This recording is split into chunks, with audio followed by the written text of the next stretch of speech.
नमस्कार, आपण पाहत आहात अशोक वार्ता न्यूज लाईन मराठी। हिंदवी स्वराज्याचे सरसंस्थापक छत्रपती शिवरायांना मानाचा मुजरा करतो। भारतीय राज्यघटनेचे शिल्पकार भारतरत्न डॉक्टर बाबासाहेब आंबेडकर यांना मानवंदना अर्पित करतो।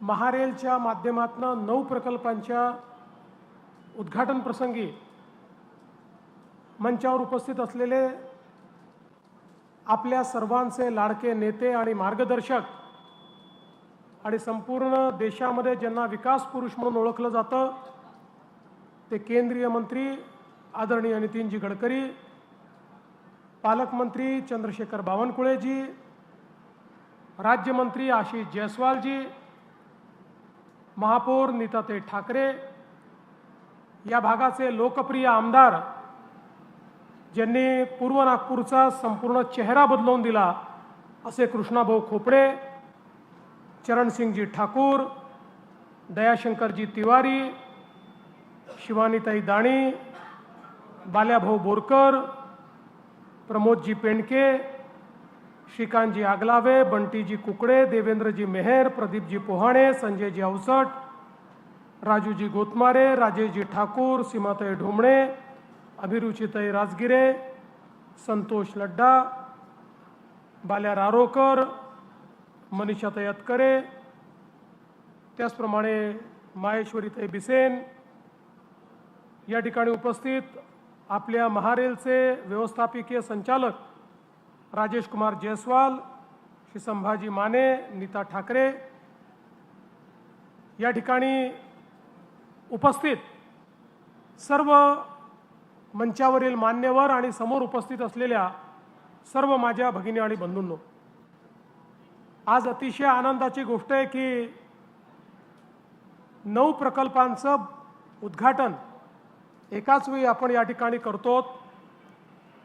यामध्ये नागपूरचा हा पूल तर आहेच, पण त्याचसोबत सांगली, सातारा, नाशिक, अमरावती अशा विविध जिल्ह्यांमध्ये 4 आरोबी, 4 त्या ठिकाणी भुयारी मार्ग आणि 1 आरयूबी अशा प्रकारे 9 प्रकल्पांचं आज आपण उद्घाटन केलं।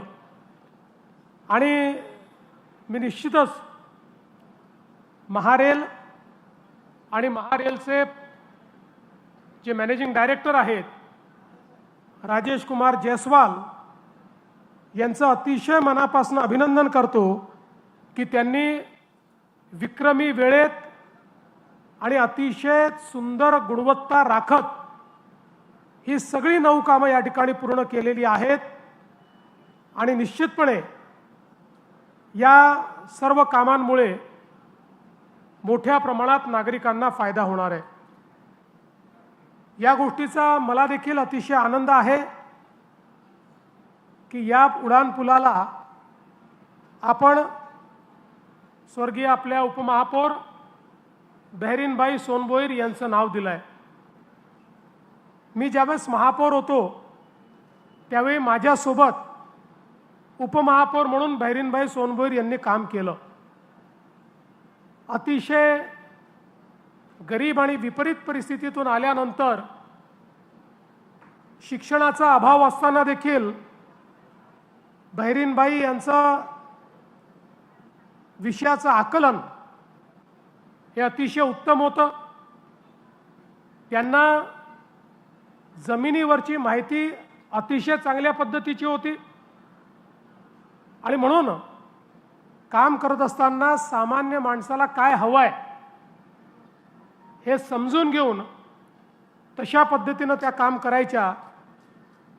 मला आठवतं की एकदा युनायटेड नेशन्सच्या एका कार्यक्रमात त्या आणि मी होतो, महिलांचा कार्यक्रम होता। समारोपाच्या वेळी त्यांना भाषण करायला सांगितलं आणि इतकं उत्तम आणि सुंदर भाषण UNDP मध्ये बहिरीनबाईंनी केलं की जे आलेले प्रतिनिधी होते तेही आश्चर्यचकित झाले की यांना एवढी माहिती कुठनं आली, पण जी ग्राउंडची माहिती त्यांच्याकडे होती त्यामुळे त्यांनी अतिशय सुंदर भाषण केलं। काही परदेशी पाहुणे होते त्यांनी ते समजून घेतलं आणि त्यानंतर त्यांनी सांगितलं की आम्ही अन्य ठिकाणी देखील बहिरीनबाईंना निमंत्रित करू. आणि म्हणून अशा प्रकारे जनतेत काम करणाऱ्या बहिरीनबाई यांचं नाव या ठिकाणी दिलं. मी कृष्णा भाऊ तुमचं अतिशय मनापासून या ठिकाणी अभिनंदन करतो. खरं म्हणजे आपल्या देशामध्ये दरवर्षी रेल्वे फाटकाच्या मुळे 21,000 लोकांचा मृत्यू होतो. आणि म्हणूनच आपण हा निर्णय केला की किमान महाराष्ट्र तरी रेल्वे फाटक मुक्त झाला पाहिजे. आणि मग यामध्ये रेल्वे मंत्रालयाने आम्हाला काही मदत केली, माननीय गडकरी साहेबांच्या मंत्रालयाने आम्हाला मदत केली. आणि उरलेले जे रेल्वे फाटक होते त्या ठिकाणी उड्डाणपूल बनवण्याकरता महारेलच्या माध्यमातून आम्ही हा निर्णय केला की राज्य सरकार कर्ज घेईल आणि हे सगळे उड्डाणपूल आम्ही पूर्ण करू, जेणेकरून महाराष्ट्रामध्ये एकही रेल्वे फाटक वाचू नये, सगळीकडे रेल्वे फाटक मुक्त अशा प्रकारचं महाराष्ट्राचं चित्र आपल्याला तयार करायचं आहे. आणि त्या दृष्टीने आता रेल्वे फाटकाचे 80, 65 आणि इतर 80 असे 145 उड्डाणपुलांची व्यवस्था, त्याचा आराखडा आता महारेलने आम्हाला सबमिट केला आहे. त्या आराखड्याला आम्ही मान्यता देतो. आणि पुढच्या 3 वर्षामध्ये मला जयस्वाल यांनी या ठिकाणी आश्वस्त केलं आहे की महाराष्ट्रामध्ये हे 145 उड्डाणपूल हे आपण या ठिकाणी बांधून दाखवू.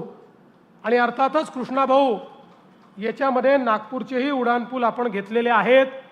त्यामुळे सगळ्यांवरचा कोंबडा एकाच वेळी मी मारणार आहे. त्यात तुमचेही दोन्ही येतील, काळजी करू नका. आणि एखादा राहिला असेल तर टाकून द्या, तोही पूर्ण करून टाकू. पण आम्ही कोंबडा मारत नाही, आम्ही सही करतो. कोंबडा मारणारे वेगळे लोक आहे. गडकरी साहेब आम्ही सगळे सही करणारे लोक आहोत. त्यामुळे योग्य सही करून हे काम देखील या ठिकाणी आपण निश्चितपणे पूर्ण करू. मला अतिशय आनंद आहे की महारेल ही कंपनी मी मागच्या मुख्यमंत्री असताना मागच्या टर्ममध्ये सुरू केली. आणि रेल्वेशी संबंधित राज्याचे प्रकल्प हे पूर्ण करण्याकरता या कंपनीची स्थापना झाली. स्थापनेनंतर या कंपनीने इतकं चांगलं काम केलं आणि केवळ रेल्वेच नाही तर हळूहळू आम्हाला जे क्रिटिकल काम दिसलं असं प्रत्येक काम आम्ही महारेलला देत गेलो. आज मुंबईमध्येही अतिशय कठीण जागेचे जे काही ब्रिजेस आहेत ते महारेल पूर्ण करते आहे. आणि मुंबईसारख्या ठिकाणीही वेळेच्या अगोदर कामं पूर्ण करण्याचा जो रेकॉर्ड आहे तो महारेलच्या माध्यमातून या ठिकाणी होतो आहे. एवढंच नाही तर concrete crash barrier with integrated utility duct या नाविन्यपूर्ण तंत्रज्ञानाचं पेटंट देखील महारेलच्या नावाने तयार झालं आहे. त्यामुळे वेगवेगळ्या प्रकारे नवीन नवीन तंत्रज्ञान आणून कमी खर्चामध्ये आणि लवकरात लवकर काम कसं होईल हा प्रयत्न महारेलच्या माध्यमातून चालला आहे. आज आपण पाहू शकतो माननीय गडकरी साहेबांच्या नेतृत्वात आपलं नागपूर शहर ज्या पद्धतीनं गेल्या 10 वर्षात बदललं, आज देशातलं एक आधुनिक शहर म्हणून या शहराकडे पाहता येतं. इथलं इन्फ्रास्ट्रक्चर, इथल्या सामाजिक व्यवस्था, सोयी या सगळ्या गोष्टींमध्ये खूप मोठ्या प्रमाणात आपण परिवर्तन केलं. आणि विशेषतः पूर्व नागपूरसारखा भाग जो एकेकाळी तुलनेनं मागास समजला जात होता, कृष्णाभाऊ खोपडे यांच्या नेतृत्वात आज आपला पूर्व नागपूरचा भाग हा पुला पलीकडच्या म्हणजे तिकडच्या भागापेक्षा देखील कृष्णाभाऊ पुढे चाललेला आहे. ही अतिशय आनंदाची गोष्ट आहे. नागपुरातला हा जो काही अलीकडचा आणि पलीकडचा भेद आहे हा तुमच्या कामामुळे आता संपून राहिला आहे. माननीय नितीनजींच्या नेतृत्वात संपतोय आणि एक समतोल अशा प्रकारचा विकास हा आपल्याला होताना दिसतो. मी आज या निमित्ताने एवढंच सांगू इच्छितो की नितीनजींनी आणि आम्ही या नागपूर शहराला, या जिल्ह्याला, या विदर्भाला आणि महाराष्ट्राला पूर्णपणे ट्रान्सफॉर्म करणारे अनेक प्रकल्प हातामध्ये घेतले आहेत.